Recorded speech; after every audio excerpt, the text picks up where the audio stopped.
करने के समय नल का कनेक्शन हमेशा ऑन के ऑन रहना चाहिए। ये गंदा पानी का पाइप स्लॉप में नीचे के नीचे ही रहेगा, ठीक है। अच्छा देखिए, आप लोग कपड़ा यहाँ पे डालेंगे, कपड़े आपको यहाँ पे डालने हैं, इतने डालने हैं कि ये प्लास्टिक से ऊपर ना आए। आप मेरे को पूछेंगे इसमें कितना जोड़ी कपड़ा डालना है, तो वो जोड़ी के हिसाब से नहीं बता सकता।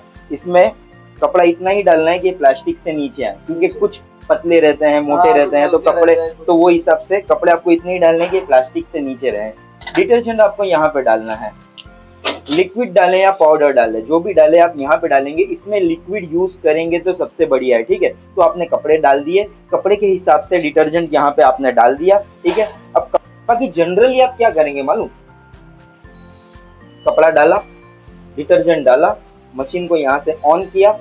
आप सूखे कपड़े डालेंगे गीले, सूखे डालेंगे ना, तो ये नॉर्मल तो है ही, बस स्टार्ट कर देना है। अभी देखिए हमने स्टार्ट किया, ये ब्लिंकिंग होने लगा। ये ब्लिंकिंग का मतलब क्या है, ये वॉश हो रहा है, फिर ये बंद होगा, पानी निकाल देगा, ये बंद होगा, फिर रिंस होगा, ये बंद होगा, ये पानी निकाल देगा, बंद होगा, फिर स्पिन होगा, लास्ट में घंटी बजेगा, कपड़ा निकालो, रस्सी पे डाल दो। ये